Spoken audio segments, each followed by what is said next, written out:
Good morning प्यारे student, आप सभी का स्वागत है हमारे यूट्यूब चैनल लेट्स डिस्कस में। प्यारे स्टूडेंट, जैसा कि स्क्रीन पर देख रहे हैं, आज हम डिस्कस करने जा रहे हैं क्लास 10th का विषय हमारा सामाजिक विज्ञान होगा, जो कि असेसमेंट वर्कशीट नंबर 17 है और ये 22 फरवरी 2022 के लिए है। तो प्यारे स्टूडेंट, ये असेसमेंट वर्कशीट काफ़ी इंपॉर्टेंट है, स्टार मार्क है। यहाँ से आपके एग्जाम में 6 से 8 मार्क्स के डेफिनेटली पूछे जाएंगे प्रश्न। तो आप इस वर्कशीट को कंप्लीट देखिए, एक एक करके समझिए, ठीक है। और अगर आप हमारे चैनल पर नए हैं तो हमारे चैनल को सब्सक्राइब जरूर कर लीजिए, वीडियो को लाइक कीजिए और अपने दोस्तों तक शेयर कीजिए। और टेलीग्राम का लिंक डिस्क्रिप्शन बॉक्स में मिल जाएगा, वहाँ से आप ज्वाइन कर लीजिए ताकि आपको लेटेस्ट अपडेट मिलते रहें, ठीक है। तो चलिए स्टार्ट करते हैं। नीचे दिए गए अनुच्छेद को पढ़िए एवं पूछे गए प्रश्नों के उत्तर दीजिए। तो ये जो अनुच्छेद है डियर स्टूडेंट, ये वैश्वीकरण के ऊपर है, ठीक है। तो वैश्वीकरण विभिन्न देशों के बीच तीव्र एकीकरण की प्रक्रिया है। तो आपसे पूछेगा वैश्वीकरण कैसा प्रक्रिया है, तो बोलिएगा तीव्र एकीकरण, यानी जल्दी से फैलने वाला, ठीक है। और यह अधिकाधिक विदेशी निवेश और विदेश व्यापार के द्वारा संभव हो रहा है, ठीक है। बहुराष्ट्रीय कंपनियां वैश्वीकरण की प्रक्रिया में मुख्य भूमिका निभा रही है, यानी जो बहुराष्ट्रीय कंपनियां हैं वो वैश्वीकरण की प्रक्रिया में मुख्य भूमिका निभा रही है। बहुराष्ट्रीय कंपनी वो कंपनियां होती है जो क्या कहते हैं, एक से अधिक देशों में अपना जो है ना क्या करते हैं, कंपनी चलाते हैं। अधिक से अधिक बहुराष्ट्रीय कंपनियां विश्व के उन स्थानों को खोज रहा है जो उनके उत्पादन के लिए ज़्यादा सस्ते हो, ठीक है।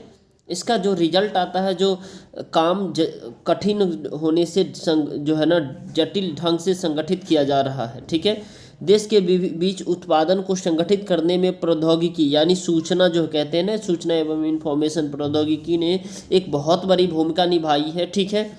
साथ ही व्यापार और निवेश के उदारीकरण ने व्यापार और निवेश अवरोधकों को हटाकर वैश्वीकरण को सुगम बनाया। यानी उदारीकरण ने क्या किया है, व्यापार को सुगम बनाया, बहुत ही आसान बनाया है, ठीक है।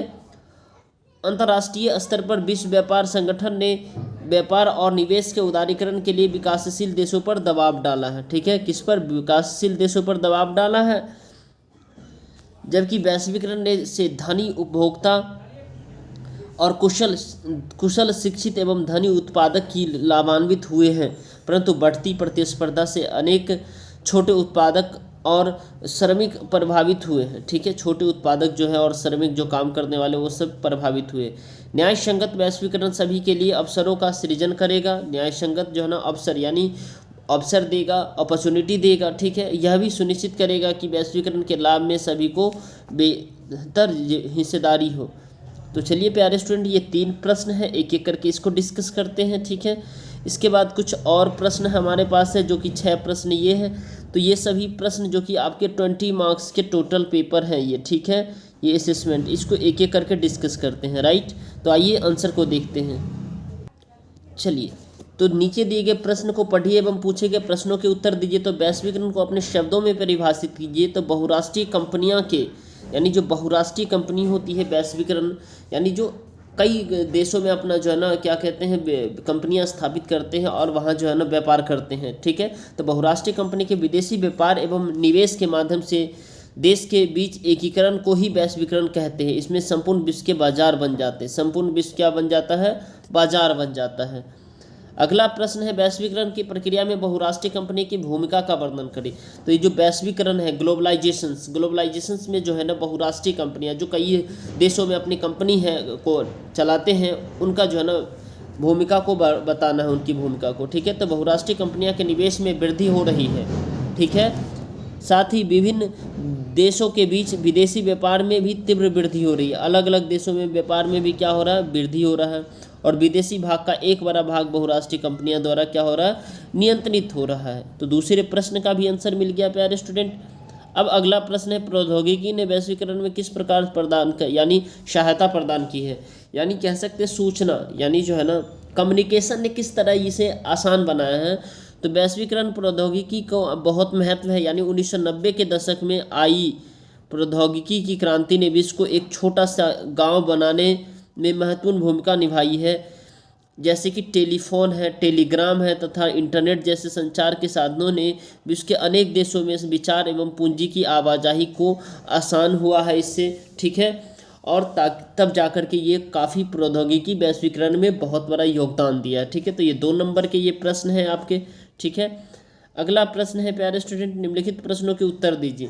निम्नलिखित प्रश्नों के उत्तर देना है आपको। ठीक है, तो देखिए वैश्वीकरण से आप क्या समझते हैं, वैश्वीकरण से आप क्या समझते हैं, तो वैश्वीकरण से आप क्या समझते हैं इसको आपको डिफाइन करना है।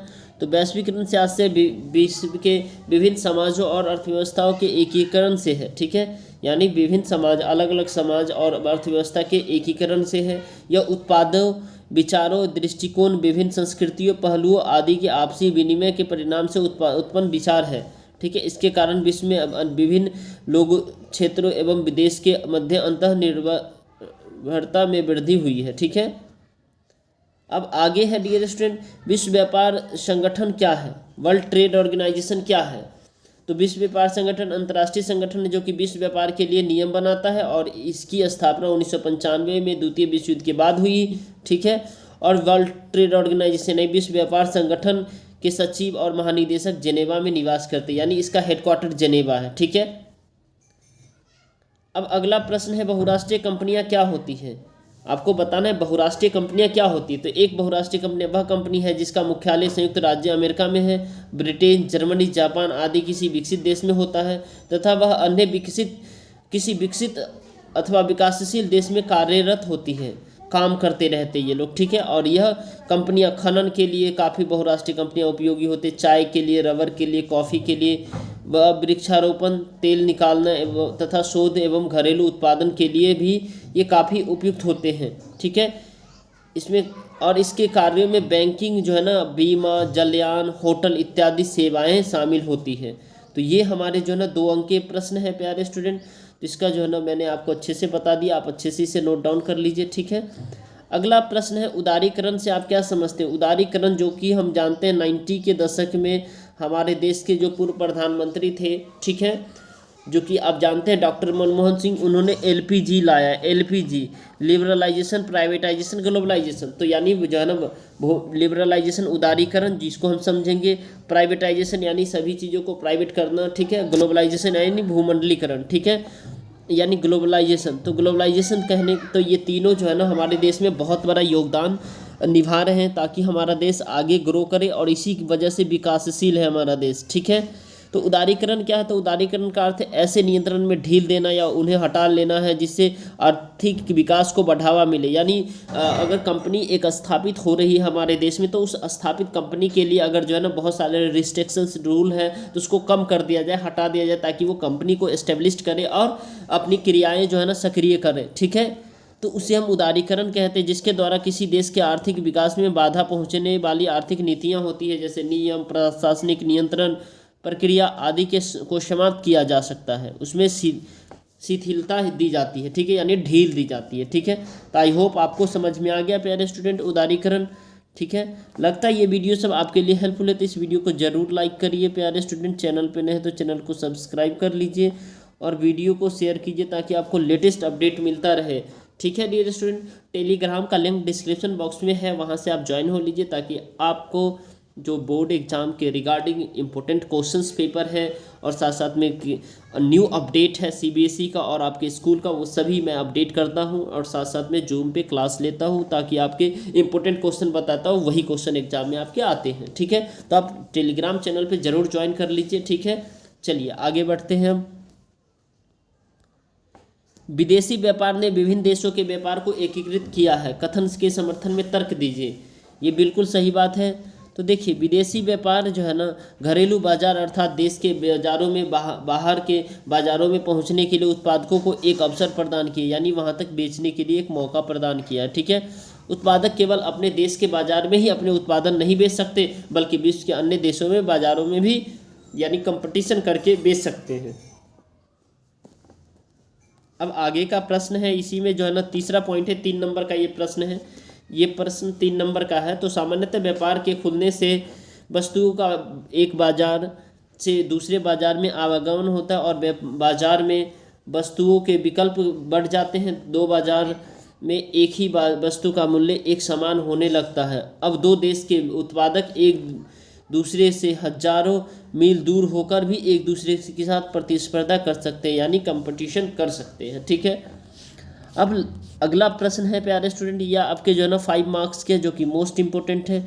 ये 5 मार्क्स के आपके प्रश्न हैं। ठीक है, चलिए, वैश्वीकरण, भारत के सभी राज्यों को वैश्वीकरण का लाभ नहीं मिला है, यानी लाभ नहीं मिला, तो इसका मतलब है जो प्रभावित हुए हैं, इस कथन को आपको बताना है कैसे प्रभावित हुए हैं। ठीक है, तो देखिए डियर स्टूडेंट, अगर आप हमारे चैनल पे नए हैं तो हमारे चैनल को ज़रूर से ज़रूर सब्सक्राइब कर लीजिए। ठीक है, वीडियो को आप लाइक कीजिए। ठीक है, और इस वीडियो को शेयर कर दीजिए अपने दोस्तों के साथ, तब तक ताकि मुझे भी अच्छा लगे। डियर स्टूडेंट, आप लाइक शेयर सब्सक्राइब करते रहिए। टेलीग्राम का लिंक डिस्क्रिप्शन बॉक्स में है, वहाँ से आप ज्वाइन हो लीजिए ताकि आपको लेटेस्ट अपडेट मिलता रहे। राइट, तो भारत के सभी राज्यों को वैश्वीकरण का लाभ नहीं मिला, इस कथन का बारे में बताना है। तो देखिए, वैश्वीकरण के कारण राज्य की सीमाएं भी प्रभावित होती है। कैसे होती है? क्योंकि राज्य को अपनी सीमाओं की सुरक्षा संबंधित नियमों में ढील देनी पड़ती है। ठीक है, जिससे कि उस राज्य में बाहरी अतिक्रमण का खतरा क्या होता है, बढ़ जाता है। बाहरी अतिक्रमण का खतरा क्या होता है, बढ़ जाता है। और नेक्स्ट पॉइंट आपने लिखेंगे, वैश्वीकरण के कारण ही राज्य के निजी हित भी प्रभावित होता है। सेकेंड पॉइंट लिखेंगे, और अपने राज्य से संबंधित कोई भी निर्णय लेते समय बाहरी शक्तियाँ के हितों को भी ध्यान रखना पड़ता है। ये नेक्स्ट पॉइंट लिखेंगे। ठीक है, इसके बाद जिससे कभी कभी जो है ना क्या होता है, राज्य के नागरिकों के हितों की अनदेखी भी हो जाती है। और अगला पॉइंट लिखेंगे डियर स्टूडेंट, इसी कारण वैश्वीकरण की प्रक्रिया किसी भी राष्ट्र की संप्रभुता के लिए खतरा भी है होती है, और अवसर पर राष्ट्र की संप्रभुता को खतरा ही पहुंचता है। ठीक है, तो ये आप ज़रूर मेंशन कीजिए। ठीक है, तो चलिए फिर मिलते हैं अगले अपडेट के साथ। तब तक के लिए डियर स्टूडेंट्स, इस वीडियो को लाइक कर दीजिए, अपने दोस्तों तक शेयर कर दीजिए, चैनल पे नहीं तो सब्सक्राइब कर दीजिए, और टेलीग्राम का लिंक डिस्क्रिप्शन बॉक्स में है। लेटेस्ट अपडेट पाने के लिए आप ज्वाइन कर लीजिए। चलिए, bye bye, take care, have a nice day.